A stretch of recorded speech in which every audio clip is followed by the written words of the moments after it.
Você aí sintonizado com a gente, seja muito bem-vindo à Rádio Piquete, a crítica do jornalismo político. Nosso 24º episódio e, como sempre, acompanhado aqui dos críticos de mídia na nossa mesa redonda, os jornalistas e pesquisadores Écio Sena. Olá, ouvintes, espectadores, sejam bem-vindos. E José Milton Santos.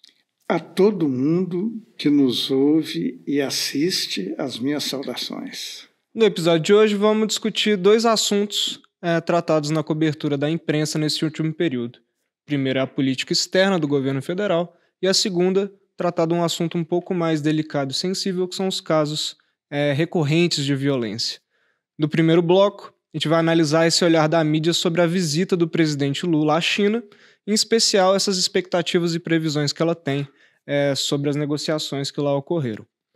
Já no segundo bloco, discutiremos a repercussão midiática dessa onda de ataques, ameaças, atentados nas escolas brasileiras, como a imprensa investiga essas causas e quais estratégias a imprensa usa também para representar esses acontecimentos sensíveis.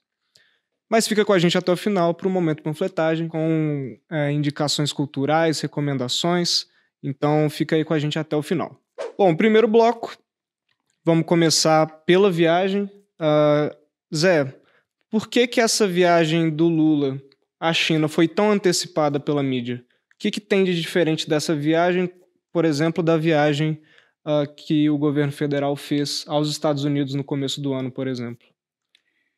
Bom, na verdade, esta foi a viagem mais importante do presidente Lula, que já tinha ido anteriormente à Argentina e aos Estados Unidos, e depois da China aos Emirados Árabes e a Portugal e Espanha.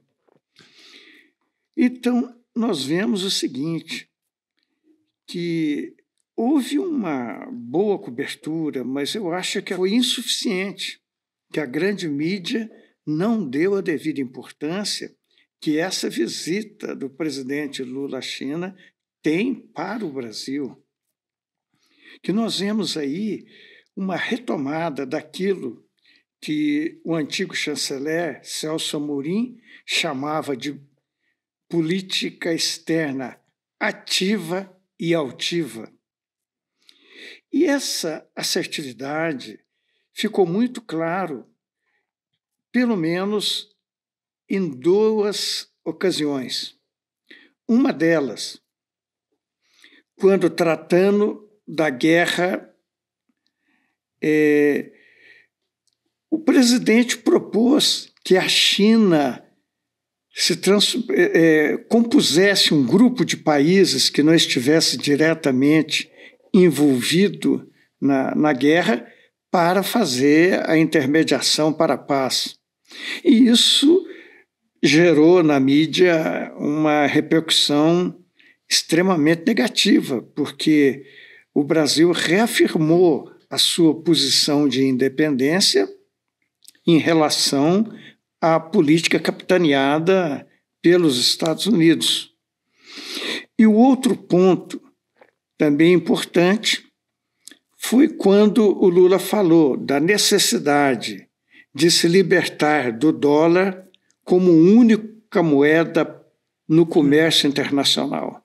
Isso também obteve uma reação muito negativa na Casa Branca e isso repercutiu na nossa mídia.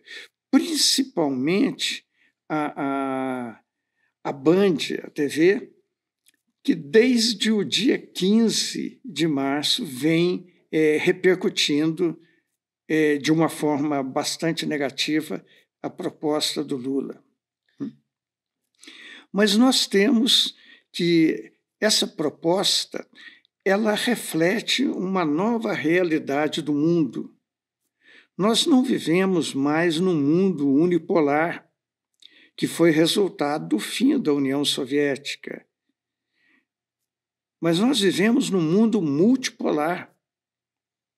E nesse mundo multipolar não tem mais sentido que um único país dominando a moeda do comércio internacional possa intervir nos países através de embargos, através de restrições realizadas com o dólar, porque aquelas transações que não usam o dólar, evidentemente, estão fora do controle estadunidense, como, por exemplo, a Rússia e China, que passaram a fazer as suas transações comerciais em moedas locais e não usam mais o dólar. E também já tinha sido uma proposta do Lula na Argentina para que a Argentina e o Brasil criassem uma moeda comum para o comércio, livrando-se do dólar. Zé, você me permite aí, porque você vai falando aqui, eu vou pensando aqui também, né, elaborando. Eu cheguei a ver, inclusive numa justiça aqui, né, dar o crédito aqui ao Luiz Nassif, ele faz uma observação importante, que ele vai dizer o seguinte, olha, o Financial Times não se informa com a mídia brasileira, né? E o que ele vai trazer aí? Que esse importante jornal, inclusive que representa interesses poderosos, né, no mundo, ele vai dizer o seguinte, olha, enquanto os Estados Unidos promovem a guerra, a China promove a paz. Enquanto a China promove o comércio, os Estados Unidos impõem sanções econômicas, né? Então, veja bem, mesmo do ponto de vista de um jornal que representaria os interesses deles, eles vão ter um tratamento, o Brasil vai ter um tratamento melhor do que a própria mídia lhe deu, né? Ele vai até discutir ali, olha, os temas que envolvem a questão dos acordos internacionais, as disputas internacionais, são temas de uma alta complexidade. E ele vai dizer o seguinte, a mídia brasileira, ela tratou até com simplificação esses problemas, sem mostrar a complexidade que está em torno deles. Você concorda com essa afirmação do Nassif também, Zé? Você que fez aí uma avaliação mais detalhada do que foi essa ida do Lula e da comitiva representando o governo federal à China? Concordo sim. Inclusive, a mídia estrangeira, principalmente a estadunidense, deu muita repercussão à declaração do ex-chanceler Henry Kissinger. Henry Kissinger propôs que a China entrasse nas negociações de paz, a mesma proposta do Lula. E Henry Kissinger foi além. Ele disse que essa paz só vai ser possível se os territórios da Ucrânia libertados não voltarem para a Ucrânia. Então, uma proposta arrojada do Henry Kissinger, que foi um grande formulador da política externa americana nos anos 70 e 80. E nós podemos perceber que há, de fato, uma ascensão do bloco euroasiático, e eu até diria mais do sul global, em relação aos Estados Unidos. O Fundo Monetário Internacional projetou que no próximo ano os países do BRICS terão, a somatório dos PIBs dos países do BRICS serão maior do que os demais países ocidentais, ou seja, Estados Unidos e Europa. E também tem uma outra projeção alvissareira do FMI. O FMI fez uma lista dos 10 países que mais crescerão no próximo ano. Dentre esses países está o Brasil, que passaria a ocupar a 8ª posição. Hoje o Brasil ocupa a 10ª posição com relação a PIB. E ele já foi o 6º no governo Lula. Posteriormente, o governo Temer e Bolsonaro passou para 13º, agora está no 12º lugar. Dentre os países que serão os 10 que terão maior crescimento, evidentemente, o FMI incluiu Brasil, China, Índia e Indonésia. Me parece que vários temas foram debatidos, a gente teve vários encontros importantes nessa viagem do Lula, não só com Xi Jinping, né, com o Estado chinês, mas também com grandes capitalistas mesmo, né, da China, investidores. E parece que nesse mar de temas, né, de debates, um muito importante, por exemplo, a própria questão da moeda, né, e dessa alternativa, por exemplo, ao sistema do dólar que a gente tem hoje na economia mundial, a mídia acabou se perdendo um pouco, eu diria que num sensacionalismo, né, no sentido de dar enfoque a polêmicas com figuras públicas, como, por exemplo, é o caso da Dilma e a nomeação dela para o BRICS, ou, por exemplo, mesmo esse revés, né, de como a mídia internacional, principalmente estadunidense, percebeu essas negociações. Como que vocês entendem que a mídia está vendo essa relação do Brasil agora, né, com bons olhos ou com maus olhos ou com mais complexidade, essa relação Brasil-BRICS, Brasil-Mercosul, União Europeia, Estados Unidos? Existe uma mudança nessa correlação de forças internacional e como que a imprensa tem visto esse movimento? Zé, emendando um pouco com a questão do Rafa, e eu queria que você comentasse também isso, né, além dessa posição, se você observou nessa investigação que você fez sobre essas coberturas, você observou também assim, algum tipo de celebração dos acordos comerciais firmados pelo governo Lula, né? O que predominou ao fim e ao cabo, se você tivesse de fazer um balanço, o que você diria que predominou na perspectiva da mídia? Como eu falei logo no início, a cobertura da mídia não foi muito grande. Foi desproporcional à importância dessa viagem do Lula, né? Mas nós temos que ver o seguinte, o que houve de saldo positivo para o Brasil, né? Investimentos aí da China de 50 bilhões de dólares, ou dos Emirados Árabes de 12 bilhões de dólares. Isso não foi muito ressaltado. O que foi ressaltado mais foi a posição do Lula em relação à guerra e a posição do Lula em relação ao dólar. Então, nós vemos assim, por exemplo, o Globo, no dia 21, coloca a seguinte manchete: governo dos Estados Unidos vê afronta em declarações de Lula sobre Washington na China. E com o subtítulo: membros da gestão Biden avaliam que o brasileiro renunciou à pretensão de neutralidade em falas sobre a guerra da Ucrânia. Então nós vemos o seguinte, houve uma cobertura maior em relação a esses aspectos considerados pela grande mídia brasileira como negativos do que aquilo que efetivamente vai significar um saldo positivo do ponto de vista do nosso crescimento econômico. Ok, poderíamos dizer, né, que prevaleceu, né, um pouco esse espírito submisso na relação com os Estados Unidos e um certo reclame do Brasil não ter representado mais uma vez os interesses dos Estados Unidos ao invés de representar os seus próprios interesses. Seguramente a mídia brasileira, a grande mídia brasileira, a mídia comercial, ela tem sido há muito tempo, né, porta-voz dos interesses, eu não diria do Ocidente, mas principalmente os interesses dos Estados Unidos, que são os interesses hegemônicos em relação ao chamado Ocidente.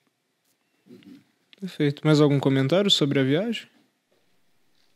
Não, eu só queria deixar aqui, né, além de a minha estranheza, isso chegou ao ponto de um podcast que eu ouvi do Globo, né, o assunto, em que eles convidam um importante embaixador brasileiro, o Azambuja, para falar sobre essa questão da política externa, e ele vai, durante todo o debate, ele vai contrariando a linha que o jornalista queria impor, que era de uma completa condenação à posição do Brasil, representada pelo governo Lula, e ele vai dizer o seguinte: olha, os países também têm o direito de discordar. No Brasil e Estados Unidos têm uma relação econômica muito poderosa, muito pungente, e não é uma discordância eventual e pontual que vai fazer com que essas relações possam ser rompidas. Mas nesse sentido que eu gostaria de afirmar aí que esse predomínio dessa posição submissa, né, chega a ser até, de certa forma, vergonhoso, no sentido de fazer um trabalho com um pouco mais de isenção e até de qualidade argumentativa do jornalismo brasileiro, inclusive dentro de questões altamente complexas e que a complexidade não é reivindicada, é uma simplificação total do que significa essas relações internacionais. Muito ilustrado pela alegoria, inclusive, né, que a Petra Costa faz no documentário Democracia em Vertigem, no sentido de que os políticos rotacionam, né, mudam, os capitalistas ficam, né, não é muito bem essas tensões políticas mais pontuais que vão mudar essa poderosa máquina financeira, né, de acordos econômicos que são vigentes entre os países.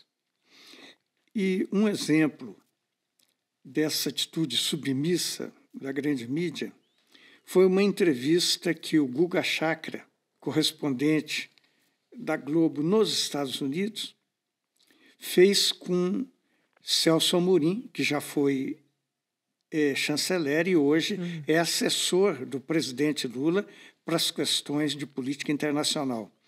Ele cobrou do Celso Amorim por que ele foi à Rússia e não foi à Ucrânia, não aproveitou e foi também à Ucrânia. E Celso Amorim calmamente perguntou: você sabe como são essas rotas? Quer dizer, ele não poderia ter saído da Rússia e ido para a Ucrânia. Né? E o Guga Chakra não teve argumento. Né? É isso.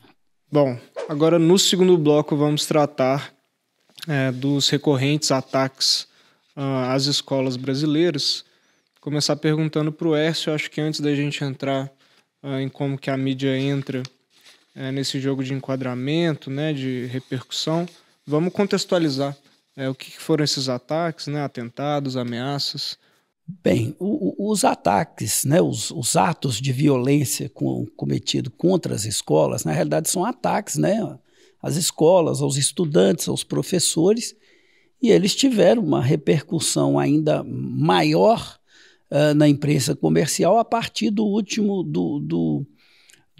dia 5, quando em Blumenau, Santa Catarina, houve a morte de 4 crianças entre 4 a 7 anos e outras 4 ficaram feridas em mais um desses ataques.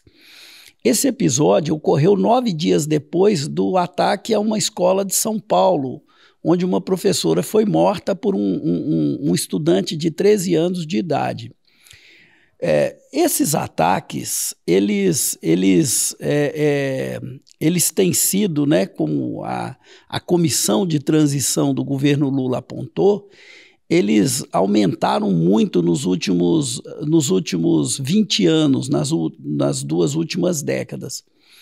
E esses ataques, eles tiveram aí, né, nesse período, mais de 70 pessoas feridas e com 41 pessoas mortas nesses atentados contra as escolas.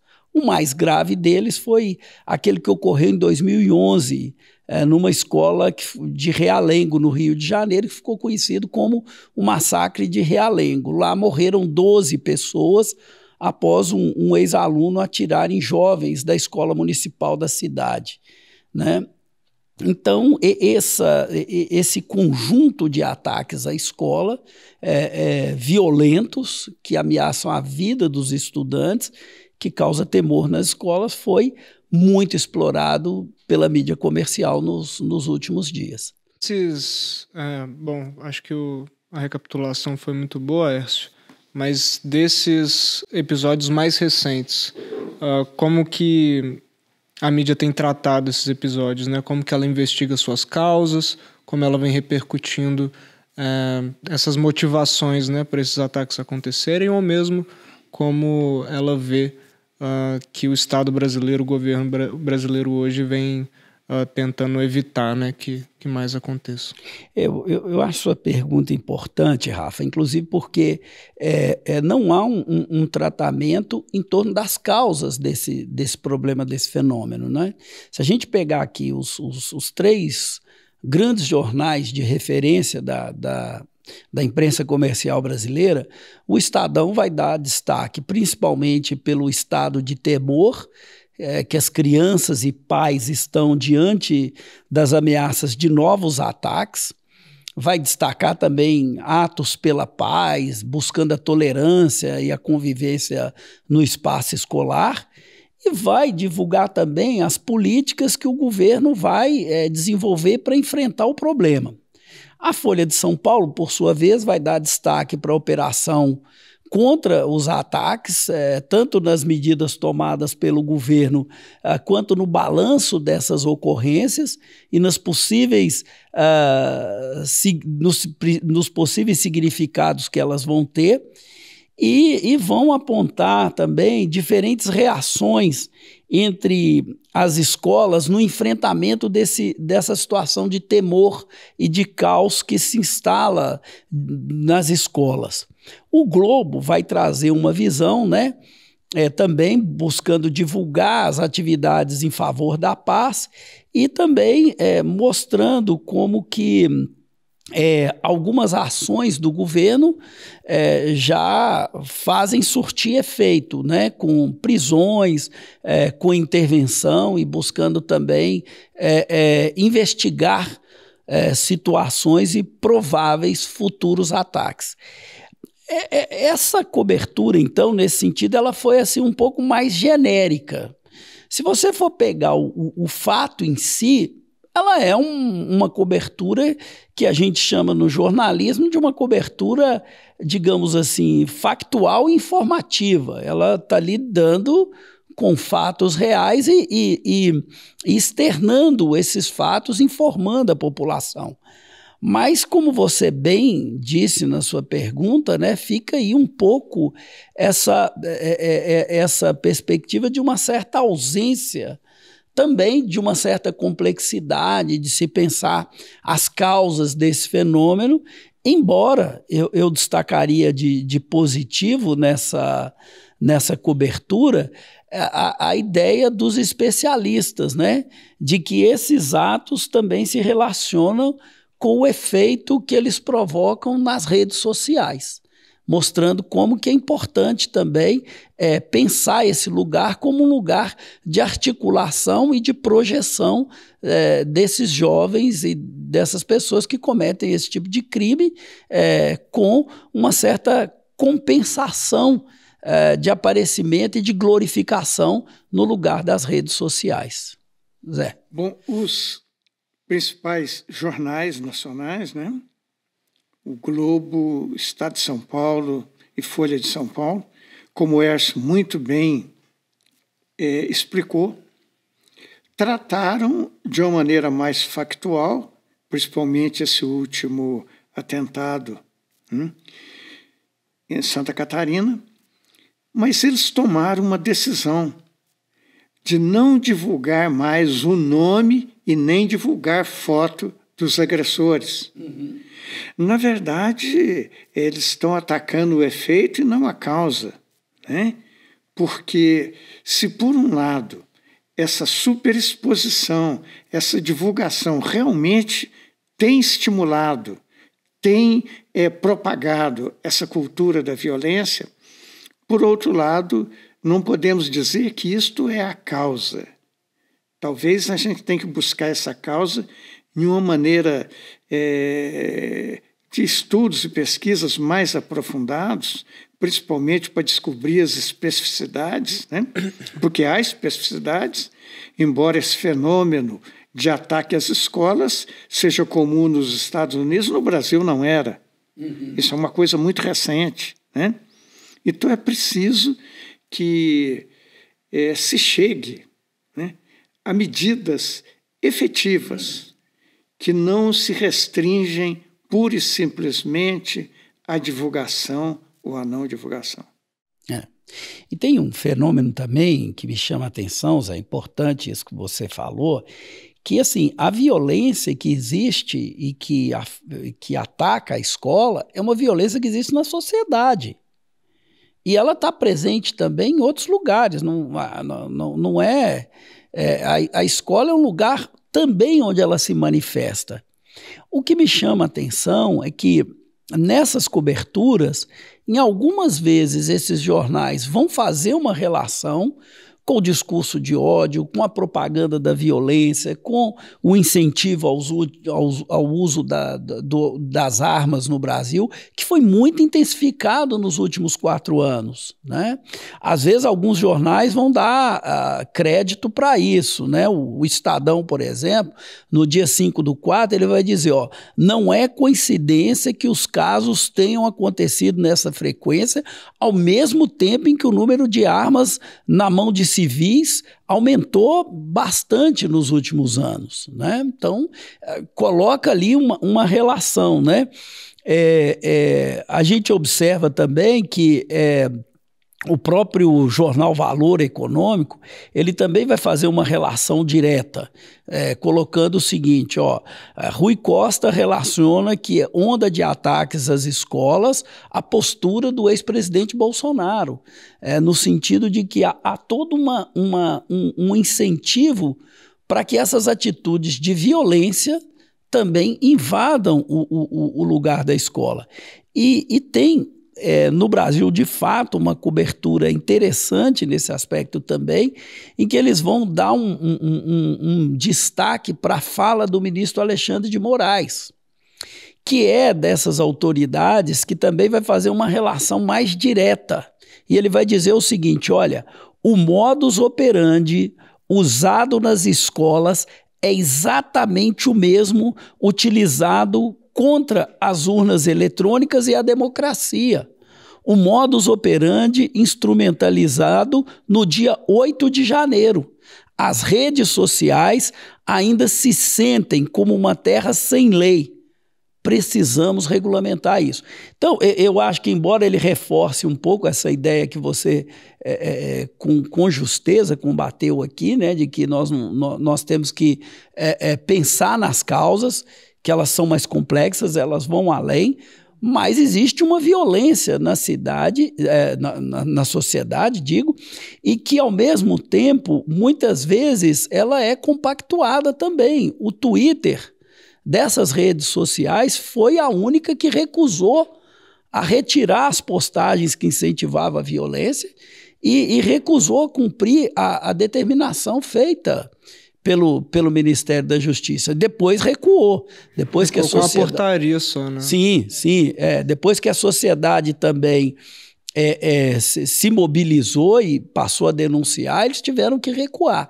Mas isso demonstra também que há um território ali que, em nome de uma falsa apologia da liberdade de expressão, mas que significa liberdade de cometer crimes contra pessoas que não podem se defender, está colocada ali como defesa dessa pauta da extrema-direita, que tem uma prática e um discurso violento e que muitas vezes, por serem coniventes com outras questões que são caras à defesa do jornalismo brasileiro, como a política econômica, os interesses, como a gente discutiu aqui, dos Estados Unidos ou das corporações que o governo dos Estados Unidos representa, eles acabam também se calando diante de outras coisas que poderiam trazer um esclarecimento maior da população e uma ponderação melhor sobre as causas desses problemas que hoje vitimam a escola brasileira, principalmente a escola pública brasileira. É interessante que,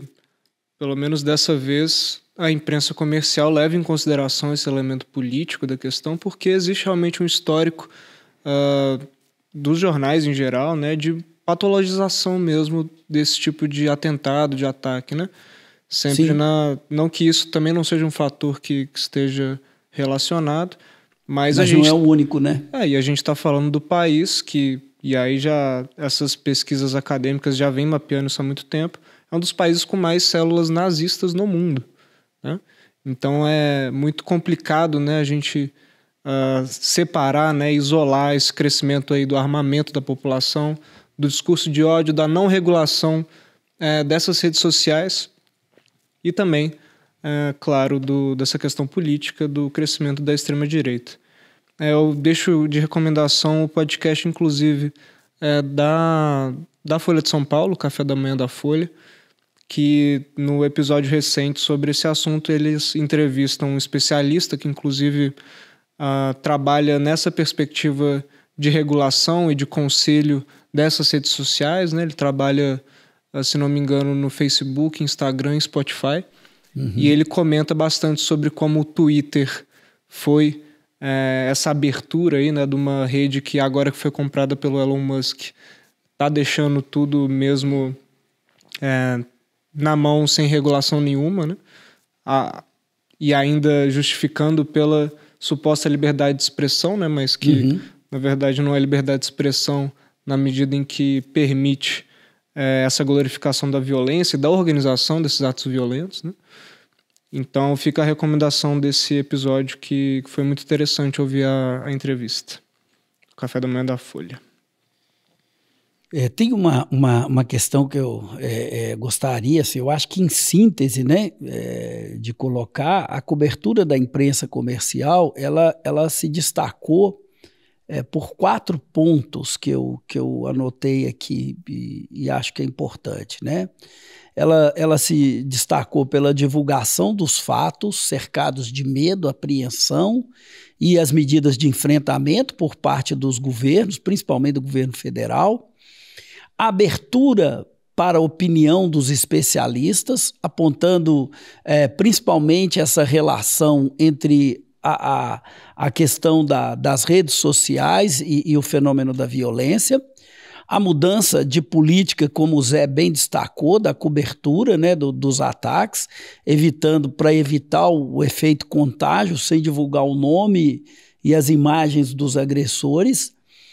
E, ainda que aparecesse em algumas matérias a questão da ascensão da extrema-direita e a relação, principalmente com o bolsonarismo, essa não foi a chave mais explorada dessa cobertura, né?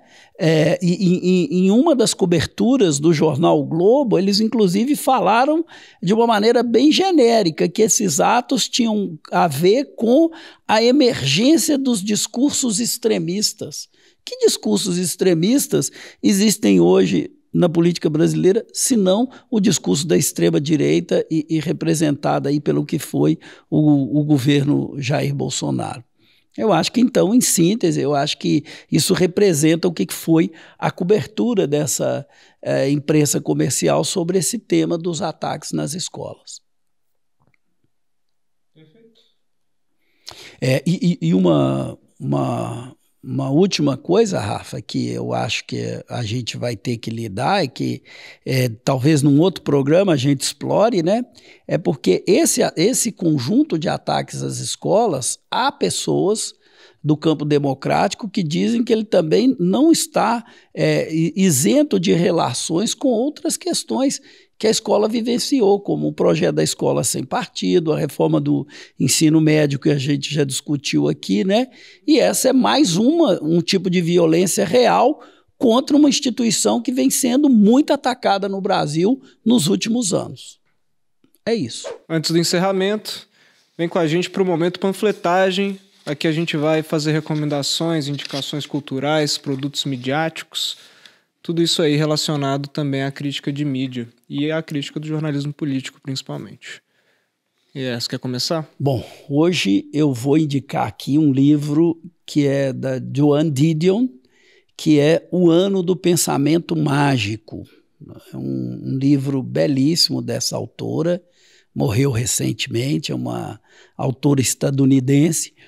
E o livro é uma narrativa belíssima da história de uma mulher cuja filha estava internada no hospital depois de sofrer uma epidemia, uma pneumonia, ela estava lá na UTI do hospital, e ela, ao sair do hospital com o marido, os dois vão jantar em casa, ele tem um ataque cardíaco e morre. Então, a história dela, que ela vai narrar no livro, é a história dessa perda do marido com a filha que estava internada no hospital. E é uma história belíssima, eu recomendo, né? É o Ano do Pensamento Mágico. Foi o último livro que eu li e recomendo aqui aos nossos ouvintes e espectadores também.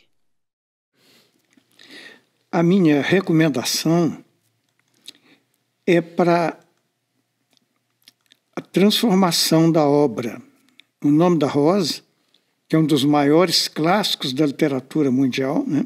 Foi lançado em 1980 e foi best-seller, o mais vendido em todo o mundo. Está sendo lançado na Itália, no dia 2 de maio, o primeiro volume dessa obra transpostas para os quadrinhos. Anteriormente, O Nome da Rosa foi adaptado ao cinema, em 1986, estrelado por Sean Connery. E nós temos que ver que logo depois tivemos também uma série no streaming, também O Nome da Rosa. E o segundo volume deve ser lançado no segundo semestre. E, obviamente, isso deve chegar em breve ao Brasil. Então, a minha recomendação é do livro O Nome da Rosa, que é ambientado na Idade Média, mas, na verdade, não está tratando da Idade Média propriamente dita.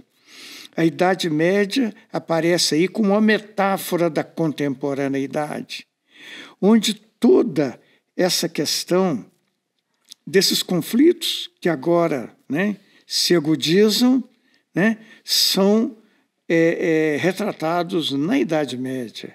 Então, o livro está tratando da contemporaneidade, está tratando do hoje. Então, a minha recomendação é do livro, do filme, da série e, quando chegar ao Brasil, dos quadrinhos. O pacote inteiro. A gente está tendo várias adaptações de clássicos aos quadrinhos, né? Esse movimento é bem interessante. Bom, a minha recomendação, eu vou só reafirmar que eu já fiz no bloco anterior. A gente critica tanto a imprensa comercial, dessa vez vamos indicar também, porque para criticar precisa conhecer, precisa apreciar também, né, o bom trabalho de vários profissionais. Então fica a indicação, claro, do Café da Manhã da Folha de São Paulo. Esses episódios dessa última semana foram entrevistas muito interessantes, então recomendo a todo mundo conferir. Tem em todas as plataformas de streaming, assim como a Rádio Piquete está, além das plataformas de streaming de áudio, também agora no YouTube, em cores. E ficamos por aqui. Queria agradecer novamente, né, toda a equipe, que eu já vou acreditar certinho. E gostaria de ouvir, então, a saudação final aí dos meus companheiros de programa. Aos nossos ouvintes e espectadores, espero que a gente se encontre daqui a 2 semanas novamente na Rádio Piquete. Aos nossos ouvintes e espectadores também eu apresento as minhas despedidas na expectativa de que nos reencontremos em breve. Então por hoje é isso. Siga nossas redes sociais, @Rádio Piquete no Instagram, Rádio Piquete tanto no YouTube quanto nas plataformas de streaming. Os nossos créditos, né? Equipe de pré-produção, Hércio Sena, José Milton Santos e Rafael Mafra. Equipe de comunicação, André Fonseca, Camila Dutra, Davi Meirelles Souza, Maria Eduarda Abranches, Nathalie Fernanda Candeia, Sara Lima, Rafael Marinho, Victor Enzo Rodrigues e Maria Luísa Guidugli. E a produção é do Laboratório de Áudio e Laboratório de Audiovisual da Faculdade de Comunicação e Artes, a FCA, da PUC Minas.